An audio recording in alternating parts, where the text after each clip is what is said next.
السلام علیکم دوستو، ہماری ویڈیو اگر آپ کو پسند آئے تو صدائے ابوذر یوٹیوب چینل کو سبسکرائب کریں، لائک کریں اور دوستوں کو شیئر کریں۔ بیل آئیکن کو دبانا نہ بھولیے گا۔ شکریہ۔ بسم اللہ الرحمن الرحیم۔ معزز خواتین و حضرات، سرزمین پاکستان میں ملت شیعہ خیر البریہ اثنا عشریہ کا اپنا ایک وجود اور تشخص ہے۔ پاکستان میں مختلف مذاہب اور مکاتب فکر سے تعلق رکھنے والے لوگ آباد ہیں۔ قیام پاکستان سے پہلے اور قیام پاکستان کے بعد بانی پاکستان حضرت قائد اعظم محمد علی جناح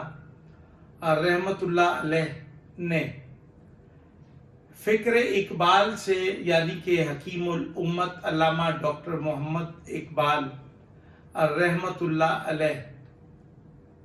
کی ذات علی ابن ابی طالب سے گہری عقیدت اور محبت کے مطابق انہوں نے پاکستان میں تمام مذاہب اور مسالک کے بسنے والے لوگوں کو قومی وحدت کا جو پیغام دیا کہ یہاں پر تمام مذاہب اور مسالک کو مذہبی آزادی حاصل ہوگی اور یہاں پر کوئی کسی کے مذہبی عقائد پر اعتراض نہیں کر سکے گا، بلکہ تمام لوگ اپنے اپنے عقیدے پہ قائم رہتے ہوئے دوسروں کے عقائد کا احترام کرتے ہوئے زندگی گزاریں گے۔ لیکن بدقسمتی پاکستانی قوم کی کہ ایک سال نہ گزرا تھا کہ بانی پاکستان حضرت قائد اعظم محمد علی جناح رحمت اللہ علیہ اپنے خالق حقیقی سے جا ملے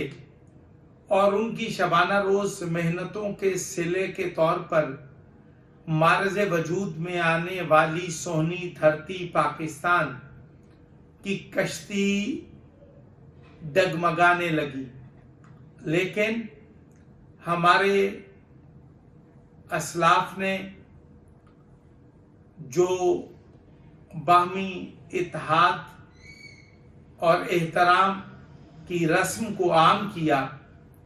ایک دوسرے کے عقائد اور نظریات کا احترام کرتے ہوئے انہوں نے تمام مذاہب مسالک کے لوگوں کو ایک دوسرے سے اتنا قریب کر دیا کہ شیعہ بچیاں سنی گھروں میں اور سنی بچیاں شیعہ گھروں میں، اور فکری طور پہ تمام جو سنی لوگ ہیں وہ فکر حسین سے جڑے ہوئے تھے اور شیعہ لوگ پہلے سے فکر حسینیت کے پیامبر ہیں۔ پاکستان میں تمام مذاہب اور مسالک کے لوگوں نے جو آئین پاکستان کی پاسداری کو رواج دیا،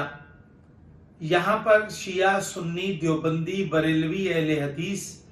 مسلم اور غیر مسلم لوگوں نے جو باہمی اخوت، یگانگت اور بھائی چارے کی فضا کو قائم کرنے کے لیے جو بیش بہا قربانیاں دیں، ان کی مثال پیش کرنا محال ہے۔ لیکن گزشتہ 3 دہائیوں سے پاکستان میں مذہب کے نام پہ جو خون ریزی ہوئی، جو دہشت گردی کا بازار گرم کیا گیا، یہ تاریخ کے حافظے میں محفوظ ہے، اور پاکستانی قوم جس کربناک شدت سے گزری ہے اس کی مثال پیش کرنا بھی محال ہے۔ میں پاکستان میں دیوبندی اور اہل تشیع اور دیگر مسالک کے لوگوں نے جتنا مشکل سفر کیا ہے وہ سب کے سامنے ہے۔ ابھی حال ہی میں ہمسایہ ممالک ایران اور سعودی عربیہ کے مابین جو سفارتی روابط اور مراسم بحال ہوئے ہیں، اور سعودی عرب میں ایرانی سفارت خانہ بھی کھل گیا ہے، اور ساتھ ہی ساتھ گزشتہ دنوں سعودی سفیر اور سعودی وزیر خارجہ نے ایران کا دورہ بھی کیا ہے، اور اس دورے میں دونوں ممالک کے درمیان فاصلے کم ہوتے ہوئے دیکھنے کو ملے ہیں۔ میں سمجھتا ہوں سعودی عربیہ اور ایران کی جو قربت ہے، جو ان کے درمیان سفارتی اور تجارتی معاہدے ہوئے ہیں، اس سے پاکستان پر بڑا اثر پڑے گا۔ پاکستان میں دہشت گردی کا خاتمہ ہوگا، پاکستان میں اتحاد امت کی فضا قائم ہوگی، دیوبندی اور اہل حدیث اور شیعہ حضرات آپس میں گھل مل جائیں گے۔ ہمارے علماء جو ایک تاریخ کا حصہ ہیں، ہمارے علماء دیوبندی، بریلوی، اہل حدیث، تمام مکاتب فکر کے درمیان جزوی اختلافات موجود ہیں جو جن کی تاریخ صدیوں پر محیط ہے، لیکن ابھی سعودی عربیہ اور ایران کے تعلقات کے بعد ہم فاصلے سمٹتے ہوئے دیکھ رہے ہیں، اور ایسا نہیں ہے کہ یہ جو ہمارے اختلافات تاریخ کا حصہ ہیں اور ان کی تاریخ 1400 سال پر محیط ہے، یہ پہلے علماء کی بحث علماء کرتے تھے، لیکن اب علماء کی یہی بحث جاہلوں نے چھیڑ دی ہے۔ ان پڑھ لوگ ایک دوسرے سے مباحثے اور تکرار کر رہے ہیں، نتیجتاً جہلا کی بحث نے دہشت گردی